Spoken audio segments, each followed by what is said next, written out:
Everybody.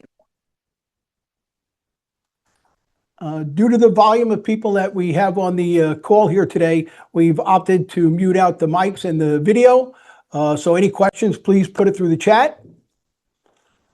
I'm glad everybody was able to join here today. We really appreciate it. I think it'll be helpful and educational for you as well. So why don't we get started? We'll go into the agenda. To quick introductions, we're going to do a giveaway with Ari, our robot. We're going to go over what is the concern with AI, what is the risk to the firm, then what is our answer to the AI risk, how it actually works, and the next steps and call to action. We're also going to do a Q&A at the end. If we have time, we'll answer questions, and then we'll do the drawing of the AI robot. All right, so basically I'm Jim Aaron, for those that don't know me, and I've got Wayne Marino next to me. And also up on the screen, you see Ari. And if you've attended the National ALA or ILTA or any of your local ALA events, you've probably met Ari before. He's a robot that sits at our desk and entertains people as they come by. He's also going to be what we're actually giving away. Also on the call here, I want to introduce the account executive team where we have Lisa and Cliff. We've got Rich, we've got Xander and Phil on the lines as well. They're the people you probably all know and work with already and invited you to the event. So what we'd like to do is kind of take a second. I want to introduce you to who Ivionics is for those that don't know it. We've been doing business in law firms specifically for 40 years. We're about to celebrate our 40-year anniversary coming up in September. And we have multiple focuses. Our primary goal is to advise law firms. And since our topic today is about AI, one of the things we're looking to do is just educate everybody about the AI aspect of how technology is changing within law firms and where AI is now impacting it dramatically. Some of the critical areas in AI is a combination of security and your applications, because within security and applications is your AI is going to be interfacing, grabbing your data, using your data, and potentially going externally. So what makes us unique is that we have different groups, and each group focuses on certain areas, and I'm going to run through that very quickly. So we have a security team that does nothing but handle security for law firms. And in that security, they got a breadth of different solutions that can go anywhere from, XDR to SIM solutions to virtual CISOs, et cetera. And in there, they actually look at the applications from a security standpoint at a global level to a user level, which is critical to when you're thinking about AI and have an AI interface with applications. We also have an innovations team that actually just knows the applications, and the applications can vary as far as what they are. There are so many that are out there now. Some of the legacy applications don't work as well with AI, but we'll work with some of the firms on that to work with it as best they can. And in others, it works very, very well. And so we kind of look at your application stack and make a determination saying, what you've got is perfect, or here are the shortcomings of it, and or what you may want to look at replacing. That comes into that whole AI type of plan. We also have a development group that actually develops the agents and workflows for AI. So there you can kind of see from a security standpoint, an application standpoint, and a development standpoint, how those three can tie together into the overall AI plan. We feel that is a big differentiator of who Ivionics is and how we can deliver it. And we'll get into that a little bit more later, right? Yeah, we'll definitely get into that a little bit more later. The other thing, to wrap it all up, is we have a legal help desk that just works with law firms. They've been doing that for 40 years. As law firms change, the technology changes, we've adapted to that. Not only do we have the legal help desk on a day-to-day basis, but we also have an AI support center where users are now calling into the AI support center to ask for help and assistance on what to do. So that's really who we are and what we've been doing for a long, long time. I know we've got many clients on the phone, but also some new people. So I just wanted to give you some overview of who we are. Let's go into the next slide.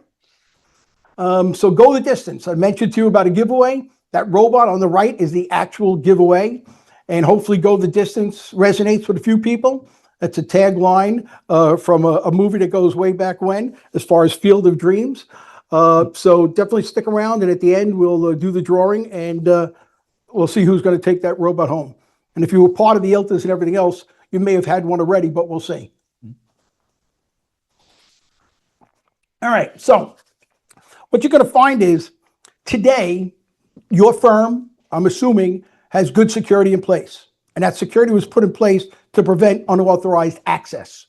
So technically, you put in your two-factor, maybe you got a SIM, you've got some kind of XDR or something at the desktop level, server level, hopefully. So, and a host maybe of other solutions that we've implemented for firms.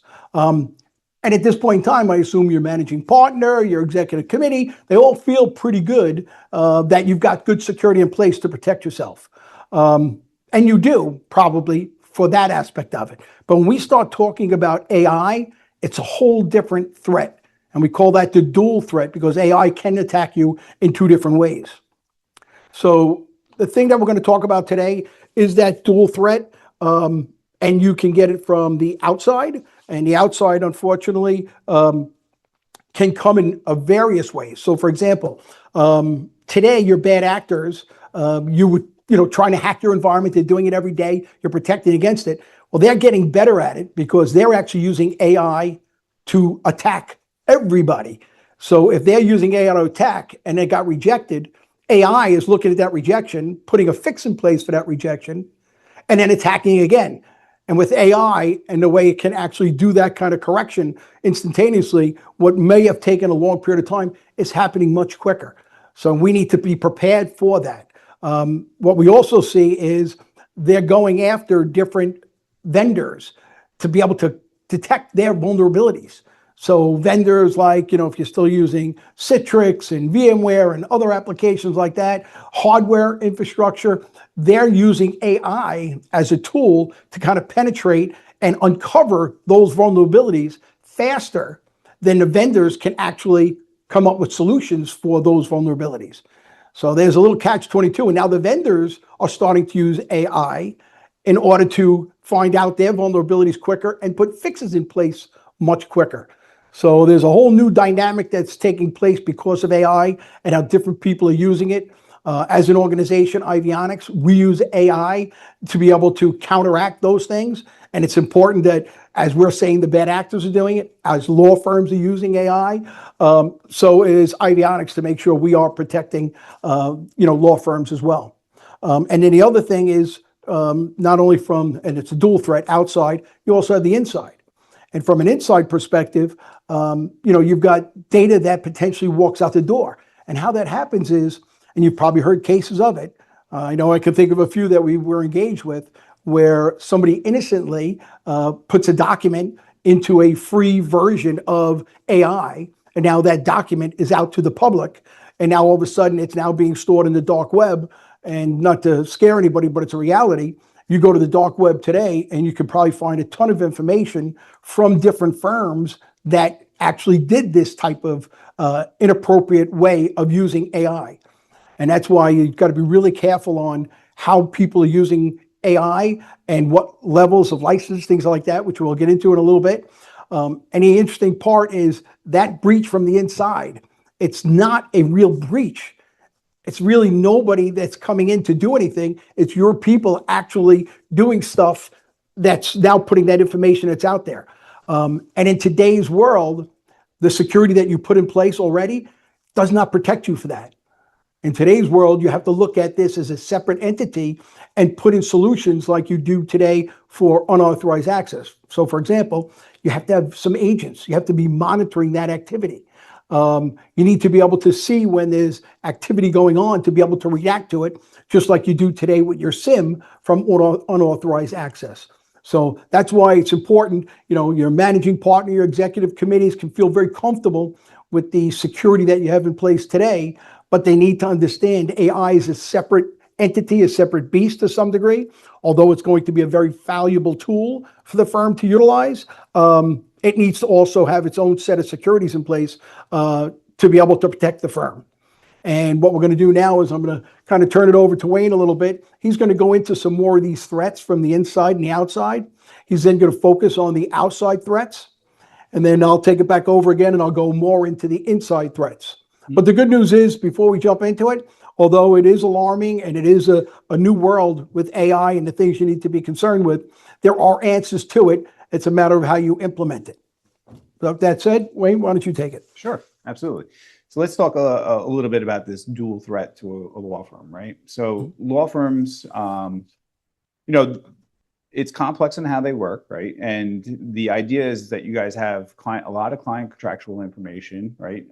You know, a lot of PII, confidential information, trade secrets, things like that, you know, you have a legal obligation to make sure it's safe and secure for your clients, right?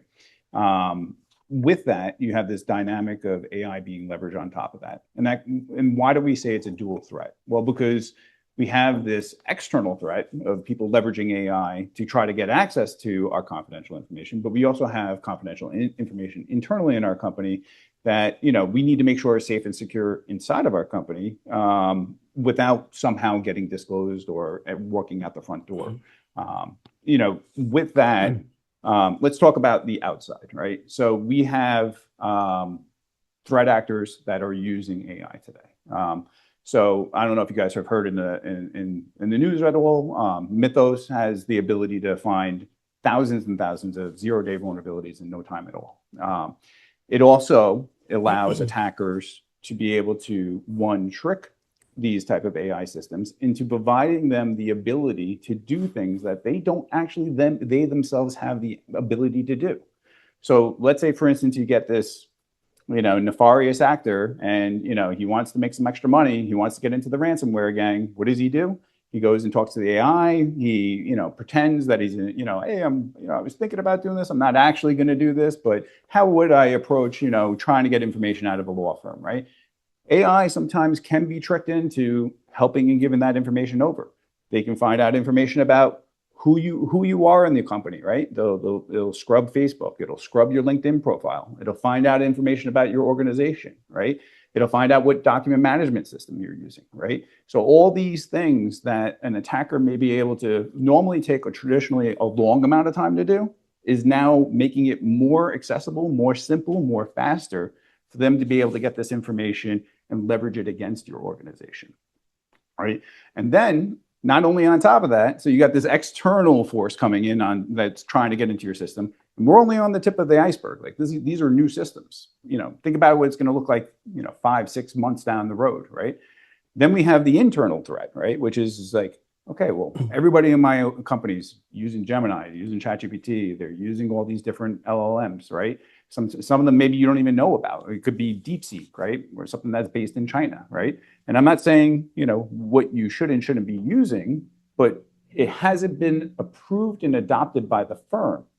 If an end user is using Gemini and sending PII content, client contractual documents, you know, strategies with inside your company, workflows and processes, things that are critical to your environment, right?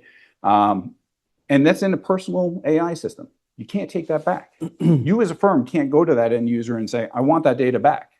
It's now there in their personal account forever.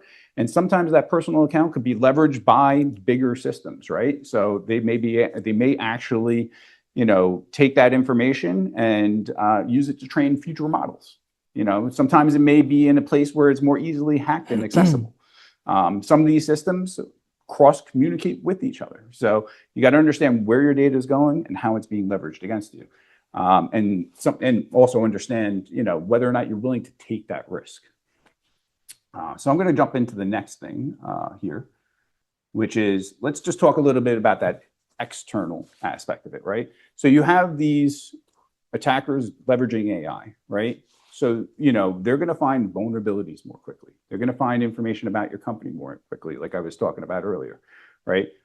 These things are going to make these threats more frequent, and they're going to be more widespread. So that means that, yes, you're going to see more phishing campaigns because it's so easy for them to do, right? You're going to see more attacks on your infrastructure, you know, because it's so simple for them to create scripts now. Normally, some guy would have to sit there for half an hour, 30 minutes, writing a script, or maybe even longer. It literally is point and click. I can have a script up and running within 10 seconds that will attack a company, you know, and then they're actually training AI models to actually be nefarious and actually train them on actually breaking into systems. And those are things that, like I think Jim was saying, is like more on the dark web or the dark parts of the internet where these hacker groups hang out, and that's what they're working on in the background. So the question is, all right, now we know these things are happening, right, from the external. How do we protect ourselves from the internal? Well, as a law firm, it's kind of like a game of soccer, right? We don't just throw a goalie out there, right? We throw the goalie out there and we say, hey, don't let any shots get by. Like, that's just it's not going to win you any games, right? like we need a defense in-depth approach. We have multiple layers. We have multiple players playing different roles. In case somebody misses the ball, we got 2 or 3 other people doing it, right? But that's just your traditional cybersecurity model, right? Like, that's what we always preach from the beginning. So the question is, how does that protect us against this unique threat that people are leveraging AI against us, right? Well, it just means that, guess what? All those players that we have out there playing that game, well, now they need to be leveraging AI themselves, right? We need to be faster. We need to be smarter. We need to be able to catch these things quicker. We need to be adaptive, right? So like here at Avionics, I know that we worked extensively on creating AI scripts, human in the loop processes, augmentation to our SOC individuals, working with different products with inside that defense in depth approach to leverage AI on top of that so that we can catch things faster, be more responsive, and actually, be ahead of the game, because that's the only way to win it. If you're not actually staying ahead of that bell curve, then what's going to happen is you're going to fall behind. And then that means that you're going to be incurring risk. So the idea here is that what we want to do is put in place, governance, acceptance, understanding the risks. We want to put security, products in place that understand how these threats could be used against us, and then enable us in the SOC to be able to be quick and responsive and be able to do these things. So we're utilizing AI today at the desk level, correct? Oh, 100%. Yeah. Every single SOC notification alert ticket that we get is working in conjunction with AI on that ticket. And the ticket, and it passes through it passes through AI first, meaning that if AI feels like this is a higher level risk, before an engineer can even get to that ticket, it could raise a flag saying, hey, we got a big issue. We got to jump on this really quick. We even have human in the loop aspects of it where it can actually do some automations, and we don't have to get into the workflow processes of a manual thing. We can enable the AI to act more quicker. Gotcha. So it is all about performance, quickness, and what was accuracy. And accuracy, absolutely. What was something that was more manual intensive is now becoming automated, and we have to automate our services to protect our firms, which is what we've been doing for the last couple of years. Yeah, and you got to stay ahead of the curve, because, listen, these models are getting faster. They're getting smarter. Mythos is out there now. Gemini's got a Mythos-like thing. ChatGPT's got a Mythos-like thing. DeepSeek, which is based in China now, has one as well. So, these things are going to get quicker and faster. And unfortunately, technology keeps changing, as we all know, and in doing so, we have to adapt to it. The firms have to adapt to it, and that's why, going back to what I had said a little while ago, this is a whole different security set, whole different implementation set on how to move this forward. So thanks, Wayne, for the outside piece. I'm going to jump to the inside piece at this point in time. The good part is, from an inside piece, it's easier for your firms to kind of control that, which is a good thing, where you can actually, put certain things in place, like you see on this screen here, a phase 1, which is an implementation and deployment, and then the ongoing managed services that we talked about a little earlier. By doing the implementation properly and doing the managed services properly, you're now putting that level of security in place that doesn't exist for AI today. So why don't we jump to the next screen? So here's our approach to the implementation and deployment. So to start off with, you need to secure your AI environment and provision it. Some firms are coming to us and saying, well, I've already bought Claude or Harvey, and I got Copilot, and, we just installed it. The answer is, you can't just buy a license. You can't just install it. It needs to be done properly in order to secure it. For an example, you can go out and buy free licenses of any one of these you see on the screen. Each one of these vendors have different license versions. No different than what everybody's probably familiar with. Microsoft Office comes in different flavors, and you get different things with it. Where we come in is kind of talk to each one of you and kind of go over what is the right license for you, the version of a particular license, because each one has different levels of security built into it. So once you understand what security is built in and what we can implement, that's where firms are making the right decision on what license version to buy. There is also a separate conversation we'll have in a few moments about which out of all of these do you buy. I've come across firms that have bought multiple AI pieces of software and just rolled it out, and turns out to be somewhat of a waste of money because of certain aspects weren't implemented properly. But as you can see, it matters.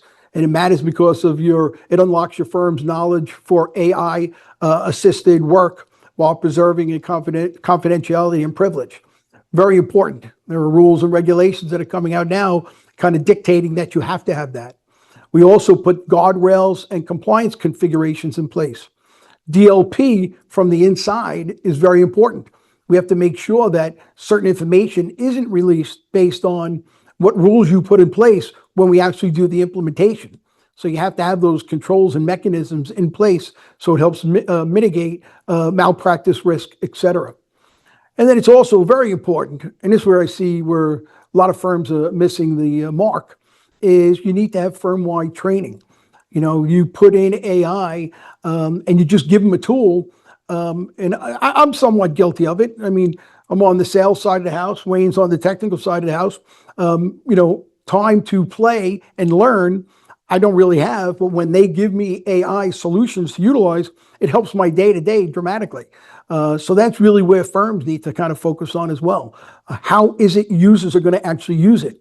They can't just take AI and start to run with it. Yeah, So, having trading and stuff, right? correct. Yeah. And that's why the training is so important. So as long as you kind of look at the implementation strategically, get the right license based on what you want to do and how you want to secure it. I assume every firm on this call wants to make sure security is at the highest level. And then you can start and confidently implement the solution and then give it out to users from there. Mhm. So basically secure it. Well, yeah, secure it, test it, validate it, and then train and roll it out, right? Correct. Yeah. Because good point. The implementation is not just implementing it, it's also securing it across the board. Yeah, and making sure it works for the firm, right? You want to return on your investment. You want to make sure it works properly. You want to make sure users are trained. If they're not trained, they're not going to use it properly. And you want to make sure that the data is secure. Correct. Yeah. Nope, 100%. Because anybody go out and just buy a single license and say, hey, I'm using AI, but you're doing no justice or service to your firm. Yeah. And then, so that's the implementation and the deployment aspect of things. And now we'll get into the ongoing managed services that you should be thinking about. Again, as I said earlier, you've got monitoring services in place today for unauthorized access. You should be thinking about the same thing from an AI perspective. You need to have different tools in place to be able to make sure security and continuous monitoring is there so that anything that goes on within the environment, it throws up flags. Either we have it set up where we've actually blocked things, fantastic. If we're unable to block, but we need to allow certain transactions and activity to go on because that's what the firm wants, we have to then be able to monitor that and come up with whatever patterns that all of a sudden break those rules and throw up a flag to us as well. And this is like any other service. It's a 7x24. If people are working, you need to make sure that you have that in place. So you need to, maintain that you have an ironclad posture that protects your, malpractice insurance standing and what you're saying you're actually doing. You need to make sure whatever you choose, that model is maintained and optimized. Because things are always changing, upgrades, patches, etc. Again, no different than what you're doing in other arenas today in security. You got to do the same thing with AI because, especially with AI and this infancy, we'll call it, 3-4 years that it's really been heavily invested into law firms. They're always changing it. And we got to make sure that those things are all up to date and there's no, just like in today's world, any security openings that are being opened that we have to address. We have to stay on top of all of these new things that are coming out and see how that affects your organization and be able to make those adjustments. So basically what you're saying is it's like, if I just buy a license and I just give it to employees, it's really not going to be enough because you're going to develop workflows, you're going to develop these things need to be maintained. the end user is going to have questions. They're not going to know how these things work. And do you have the resources in-house to be able to field those type of questions and help people through it, right? Correct. Okay. And not only that, but do people have time and the knowledge to be able to create the workflows? Yeah. Who at the firm is going to do that? Some firms, they don't have that expertise, they don't have that time, and that's where they reach out to a company like Avionics to actually put those workflows in place, do the training, and now a user who was doing a task a certain way is now going to do a task a different way that's going to make it much simpler, faster, and usually less error prone. That could be a manual process. But with all of that said and that happening, they go right into our AI support center, who then can help assist them if they are looking to create a workflow, if they just have a question, or if they have an issue with whatever AI solution is implemented. That support center will take care of that. So that's kind of where we see from the inside, managed services, and as well as the implementation. Next steps and call to action. So as I mentioned on the call today, we have all your account executives on the call. For today, going into next Wednesday, if you want to book an appointment with the individuals to be able to have a free AI exposure review, we'll jump on a call with you. We'll go into this in more detail. We'll ask specific questions about your environment. We'll find out if your environment today, you're already moving forward with AI. We'll ask, what are you doing? We'll ask some things about how did it get implemented, and kind of get an idea of where your exposure is. If you have nothing going on today, we can still discuss that and discuss just the overall AI exposure and kind of walk you through how you potentially can start to look at AI. And that follows right into number 2 down there, the AI Foundation. What we found is a ton of firms that have come to us, and this now goes over the last couple of years, all the different national events, ILTA, they've all jumped in some way, shape, or form. But like anything, you don't want to just jump in. You got to set up a foundation. So our thought process here and what firms are now implementing is this AI Foundation. And it's very basic. Who at the firm is going to drive AI? We need to put together an AI committee. It could be one person, depending on the size of your firm. It could be multiple people. It could be people within different practice areas, even in finance and administration. But there's got to be an AI committee that understands their role and responsibilities, because AI is going to change law firms and how they work. That's not a question. It's going to happen. So it's a matter of, do you want to not be in front of the curve, just be part of it so you can stay competitive versus falling behind?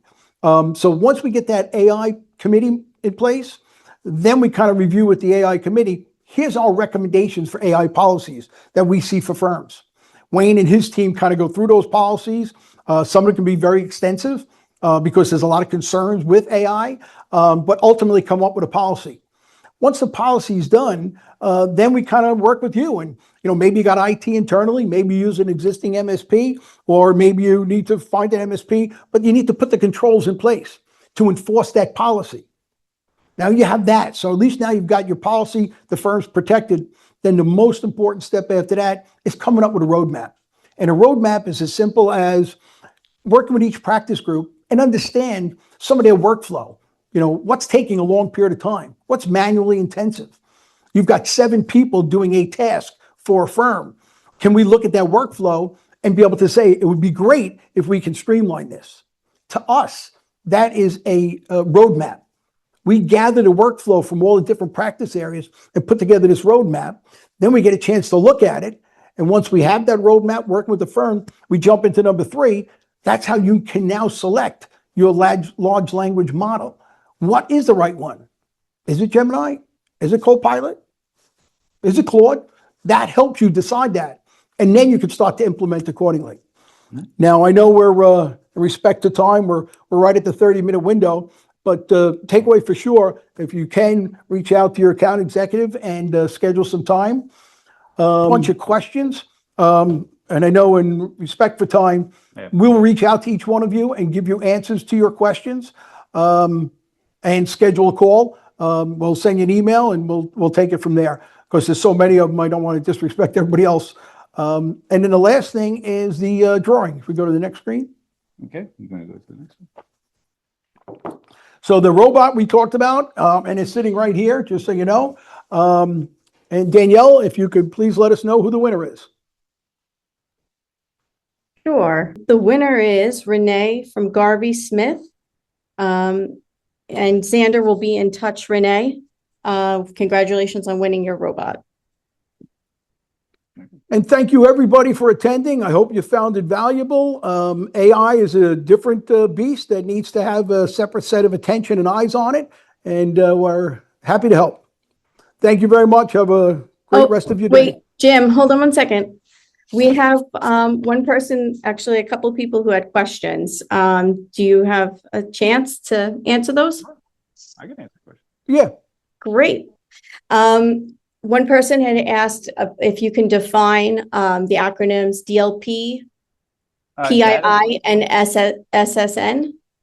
Yeah, so SSN is Social Security numbers. PII is personal identifiable information, which is like a legal term when we talk about confidential information in the case of law. And then on the other half, I think the other one was DLP, which is data loss protection, which is how we protect those pieces of information, right? How do we determine where Social Security numbers, PII, go within your organization that we know it's safe and secure, and prohibit it from going to other areas where we don't feel like it's safe. And we have another question. Have you seen the AI cloned voices in real life? Yes, I have. As a matter of fact, I can tell you a website you can go to right now. It's called 11 Labs. You can upload your own voice to it, just like a short 30-second clip. And what it will actually do is you could type in what you want it to say, and it'll sound just like yourself. Have you seen it used in an attack? So there's a very famous attack, which is the MGM Studios, casino attack, which was leveraged through a help desk calling in from a known caller's voice in order to gain access to a system, which led to a pretty big ransomware attack. We have another one. We have not adopted AI into our firm yet. What would be your approach to finding a proper LLM? So if you haven't defined anything, you really can't pick a proper one yet. What I just mentioned a little while ago, if we jump on a phone call and look about the foundation, putting the right things in place will then determine which LLM to use. We see a lot of firms just buying them haphazardly, spending a lot of money, and then not renewing them because they're not being utilized. So putting that foundation in place, in our opinion, based on everything we're seeing with law firms, is the first step. And happy to have a call to go through that. Last question. We have not already implemented some AI today. Is our security strong enough? If not, what would be the best alternative? So yeah, my recommendation on that is that, if you don't, there's no silver bullet to, protections, especially around AI and things like that. It's the defense in depth approach in that sense. I wouldn't rely on any one product to say that we're secure. Threat can come in many different ways, whether it's inside, external, like we kind of previously discussed. My recommendation is to do a gap analysis, which is, I think, Jim, what you were offering for free. Thank you for all the work. And then what we'll do is, we'll evaluate your systems to determine whether or not, what needs to be strengthened up and what the company accepts as risk and what the company wants to put protections in place in order to protect against those things. Anything else, Daniel? Nope, that covers the majority of the questions. We'll be sending out the PowerPoint after the webinar. Awesome. All right, sounds good. All right. Thank you very much, everybody. Have a great day. Thank you very much. Bye-bye. Avionics Legal Intelligence, transforming legal work through next-gen technology.